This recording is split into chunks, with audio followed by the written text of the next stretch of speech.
कशाची माहिती घेणार आहे आपण आता? आर्डिनो युनोची. याचा वापर कशासाठी होतो? सर्किटमध्ये एखादा प्रोग्राम आपण रन केल्यानंतर तो याच्यामध्ये स्टोअर केला जातो लॅपटॉपच्या मदतीने, आणि त्याच्यानंतर आपल्याला जो प्रोग्राम बनवायचा आहे, मॉलमध्ये समजा किती गाड्या आल्या, किती बाहेर गेल्या, त्याच्यानंतर किती माणसं आले, किती गेले, हे सगळं जे असेल ना ते त्या प्रोग्राममधून आपल्याला त्या ठिकाणी वापर केला जातो. प्रत्येक सर्किटमध्ये ते आपल्याला दिसत असतं.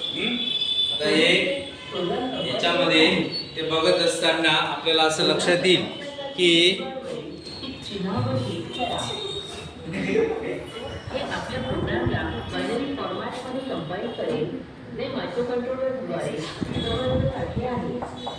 तुम्ही IDEच्या तळाशी कंपायलेशन स्थिती पाहू शकता. आपल्याला प्रोग्राम मायक्रोकंट्रोलरवर अपलोड करणे आवश्यक आहे. अपलोड करण्यासाठी मेनूबारवरील उजव्या ॲरो बटनवर क्लिक करा. अन्यथा तुम्ही स्केच मेनू आणि नंतर अपलोड निवडू शकता.